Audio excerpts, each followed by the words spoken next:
Hi hello welcome to Aadab TV. నేను మీ journalist Sai. Guntur Krishna జిల్లా పట్టభద్రుల ఎమ్మెల్సీ ఎన్నికల్లో టీడీపీ అభ్యర్థిని ఓడించాలని కాపులు తీర్మానం చేశారంట.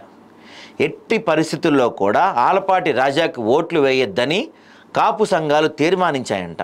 ఎందుకు? ఈ రెండు జిల్లాల్లో రెండు సామాజిక వర్గాల మధ్య వ్యక్తిగత వైరం కాస్త రాజకీయ వైరంగా ఎప్పటి నుంచో మారిపోయింది.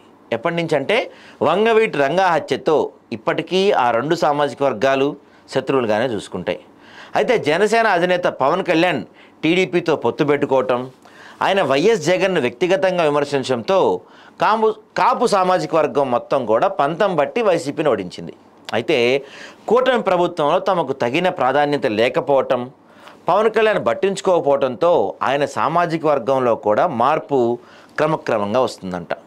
ప్రభుత్వంలో పవన్ కళ్యాణ్, నాదెండ్ల మనోహర్, కందుల దుర్గేష్కు మంత్రి పదవులు వచ్చాయని, మిగిలిన వాళ్ళు పట్టించుకునే దిక్కే లేదని కూడా ఒక టాక్ వినిపిస్తుంది.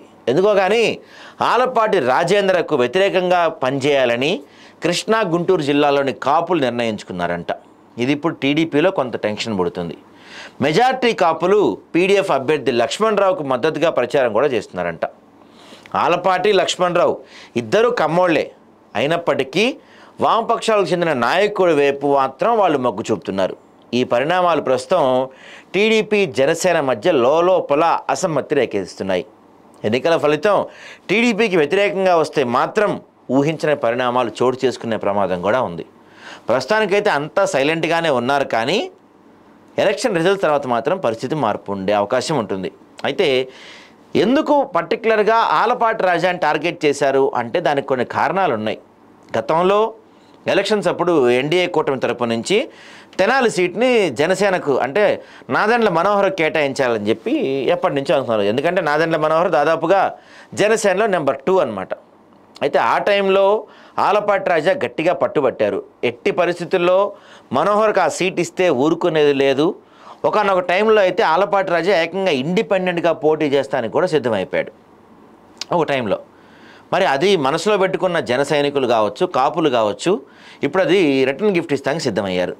ఆ టైంలో చాలా సీన్ చేశాడు ఆలపాటి రాజా. ఎట్ ఎనీ కాస్ట్ నేను మనోహర్ని పోటీ చేయనివ్వను, ఇండిపెండెంట్గా అన్న వేసి మనోహర్ని ఓడిస్తా అని చెప్పి చాలా సీన్ చేశాడు అప్పటి రాజా.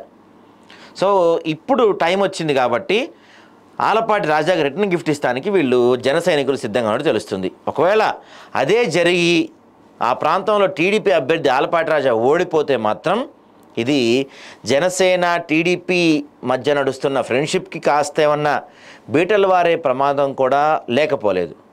చూడాలి మరి, ఏదేమైనా రిజల్ట్స్ బట్టి ఆధారపడి ఉంటుంది.